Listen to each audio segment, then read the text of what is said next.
दोस्तों आप सभी का स्वागत है हमारे एक और नए वीडियो में। और आज हम बात करने वाले हैं आरआरबी एनटीपीसी 10 जून सेकंड शिफ्ट के जितने भी एमसीक्यूज़ आए हैं उनके बारे में हम डिस्कस करेंगे कि सेकंड शिफ्ट में कौन कौन से क्वेश्चन आए हैं और किस किस टॉपिक्स आए हैं, ताकि आपको आगे आने वाली, अगर आपकी भी आने वाली डेट में एग्ज़ाम है तो आपको एक आइडिया लग जाए कि किस किस टॉपिक से ज़्यादा क्वेश्चन पूछे जा रहे हैं और आपको किस तरीके से प्रिपरेशन करनी चाहिए। तो चलिए इस वीडियो को स्टार्ट करते हैं, क्योंकि आपके पास काफ़ी कम टाइम है तो इसमें आपको बिल्कुल टाइम वेस्ट नहीं करेंगे। सीधा आपको क्वेश्चन के साथ उसका आंसर और थोड़ा बहुत एक्सप्लेन देके इस वीडियो को हम एंड करेंगे। तो चलिए इस वीडियो को स्टार्ट करते हैं। तो दोस्तों यहाँ पे हमारा पहला ही क्वेश्चन है कि निम्नलिखित में से कौन सी नदी गंगा नदी की सहायक नदी नहीं है और सीधे बंगाल की खाड़ी में जाकर गिरती है। तो यहाँ पर आपके पास 4 ऑप्शन है, यहाँ पर कोसी, गंडक और घग्गर और महानदी।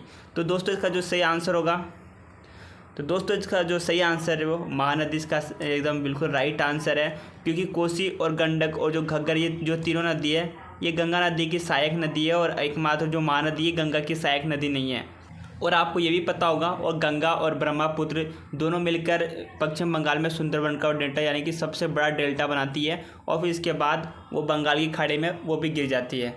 अब हमारा यहाँ पर दूसरा क्वेश्चन, 1555 में शेर शाह सूरी के वंशज को हराकर अफगानों के साम्राज्यों का अंत किसने किया था। यहाँ पर पहला ऑप्शन है बाबर, अकबर, हुमायूं और जहांगीर। तो दोस्तों जिसका सही आंसर होगा वो हुमायूं ही ने शेर शाह सूरी के वंशज को हराकर अफगानों के साम्राज्यों का अंत किया था। अब हमारा यहाँ पे तीसरा क्वेश्चन है, ब्रिटिश संसद के ईस्ट इंडिया कंपनी के शासन को नियंत्रण करने के लिए किस अधिनियम को पारित किया गया था। यहाँ पर पहला ऑप्शन है पीटर्स इंडिया अधिनियम, रेगुलेटिंग एक्ट और चार्टर एक्ट और भारत सरकार अधिनियम। जो हमारा एकदम राइट आंसर होगा वो बी, रेगुलेटिंग एक्ट के तहत ही या फिर ईस्ट इंडिया कंपनी के शासक को नियंत्रण करने के लिए अधिनियम पारित किया गया था। केंद्रीय खेल मंत्री मनसुख मंडाविया ने मार्च 2025 में भारत की ओलंपिक तैयारी पर 2 दिवसीय चिंतन शिविर का आयोजित किया था। पहला है यहाँ पर दिल्ली और हैदराबाद, बेंगलुरु, चेन्नई। तो जो इसका सही आंसर होगा वो है यहाँ पर आपका हैदराबाद। उसके बाद हमारा आता है 5वां क्वेश्चन, हेड नामक की किताब किसने लिखी थी। यहाँ पर आपके पास 4 ऑप्शन है, जो इसका सही आंसर होगा वो है ए, एनी माइकल ने हेड नामक किताब लिखी थी।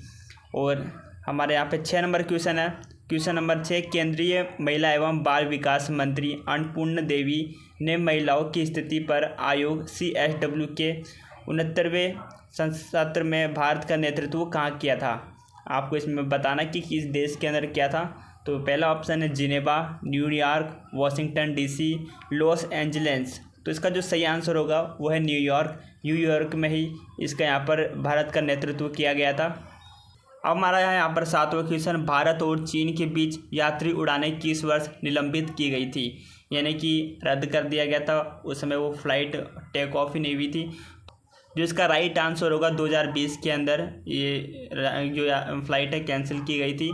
और 8 जनवरी 2025 तक युवा स्किल डेवलपमेंट योजना के तहत कितने युवाओं को प्रशिक्षण दिया गया है, यानी कि कितने युवाओं को ट्रेनिंग दिया गया है इस योजना के तहत। यहाँ पर आपको नंबर यहाँ पे याद रखना है, यहाँ पे 54,03,231 लोगों को यहाँ पर युवाओं को यहाँ पे ट्रेनिंग दी गई है इस युवा स्किल डेवलपमेंट योजनाओं के तहत। और हमारा क्वेश्चन नंबर 9, बिहार राज्य के प्रेमी युवक द्वारा कौन सा पारंपरिक नृत्य किया जाता है। दोस्तों ये काफ़ी बार आपसे क्वेश्चन पूछा जाता है, जो कि आपके एक नृत्य के अंदर से आपको पूछा गया है। तो आपको जितने भी नृत्य हैं वो आपको हर स्टेट का याद रखना है कि किस स्टेट का कौन सा लोकप्रिय नृत्य है, जैसे कि झूमर, कथक और जाट जाटिन और भोई। तो बिहार का जो पारंपरिक नृत्य है वो जाट जाटिन है। और फिर 10वां क्वेश्चन हमारा, भारत की ग्रामीण जनसंख्या कितना प्रतिशत कृषि पर निर्भर करती है। तो भारत में आपको पता होगा कि सबसे ज़्यादा संख्या जो हमारे भारत का आय का स्रोत है वो ग्रामीण और कृषि और पशुपालन से होता है, जिसके अंदर यहाँ पर हमारा कृषि है। 47% ओनली हमें कृषि पे ही लोग निर्भर है। तो दोस्तों अभी तक हमने यहाँ पर 10 क्वेश्चन को डिस्कस किया। अब हमारा यहाँ पर क्वेश्चन नंबर 11, भारत में किस अवधि को स्थिर जनसंख्या वृद्धि काल कहा जाता है। जो तो यहाँ पे स्थिर जो जनसंख्या काल है 1921 से लेकर 1950 को ही कहा जाता है। अब क्वेश्चन नंबर 12, तख्त बई बौद्ध मठ किस देश में स्थित है। जो ये आपका तख्त बई मठ ये आपके पाकिस्तान देश में स्थित है। तो जो इसका सही आंसर है वो ऑप्शन डी।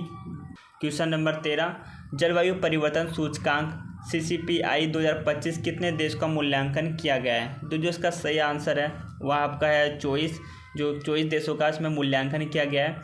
भारत का पूर्वी तटीय मैदान कहाँ तक फैला हुआ है? इसमें आपको 4 ऑप्शन दिए गए हैं। गुजरात से केरल तक, पश्चिम बंगाल से तमिलनाडु तक, ओडिशा से महाराष्ट्र तक, पंजाब से आंध्र प्रदेश तक। जो इसका सही आंसर है ऑप्शन बी, जो आपके आगे पश्चिम बंगाल से तमिलनाडु तक फैला हुआ है।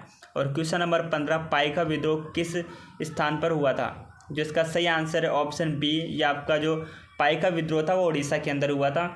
और क्वेश्चन नंबर 16, भारत के वर्तमान नियंत्रक एवं महालेखा परीक्षक CAG कौन है?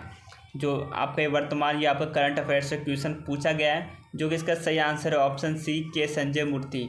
क्वेश्चन नंबर 17, हाल ही में किस देश ने चीन की belt and road initiative BRI से बाहर निकलने का निर्णय लिया है? तो जो इसका सही आंसर होगा आपका पनामा ने इससे जो आप चाइना को जो ये प्रोजेक्ट था इससे बाहर हो गया है। और अब है क्वेश्चन नंबर 18 कि वेदांत कॉलेज की स्थापना किसने की थी? जिसका सही आंसर है राजा राम मोहन राय ने ही वेदांत कॉलेज की स्थापना की थी। तो इसका सही ऑप्शन है डी। अब है आपका ये 19वां क्वेश्चन, जो कि आपके कंप्यूटर से पूछा गया था। यह FTP का फुल फॉर्म क्या होता है? तो इसका जो FT का फुल फॉर्म है फाइल ट्रांसफ़र प्रोटोकॉल होता है। और क्वेश्चन नंबर 20, भारत के नियंत्रक एवं महालेखा परीक्षक से संबंधित संविधान के कौन से अनुच्छेद लागू होते हैं? जो इसका सही आंसर होगा ऑप्शन बी, अनुच्छेद 148 से लेकर 151 तक। तो दोस्तों ये हमने अभी इस वीडियो में टोटल 20 क्वेश्चन को डिस्कस किया। और भी हमारे पास क्वेश्चन धीरे धीरे आ रहे हैं, तो हम जैसे और भी क्वेश्चन आते हैं तो उसके अलग से वीडियो एक सेपरेट बना के अपलोड कर दी जाएगी। तो ये थी GK के क्वेश्चन। अगर आप चाहते हैं कि इसी तरह की आने वाली और भी 11, 12 सभी शिफ्ट की क्वेश्चन आपको इसी तरह एनालाइज करते रहे, आपको बताते रहें, तो आप हमारे चैनल को सब्सक्राइब करके बेल आइकन जरूर प्रेस कर लीजिए। और अगर आप भी NTPC अगर आपने एग्ज़ाम दे दिया या फिर अगर एग्ज़ाम देने के बाद आप में कमेंट में या फिर टेलीग्राम पे आप में क्वेश्चन भेज सकते हैं। तो जल्दी मिलेंगे किसी नेक्स्ट वीडियो में, तब तक के लिए बाय। अगर आपने हमारे चैनल को अभी तक सब्सक्राइब नहीं किया तो जरूर सब्सक्राइब करें और साथ ही आप हमारे टेलीग्राम को जरूर ज्वाइन करें।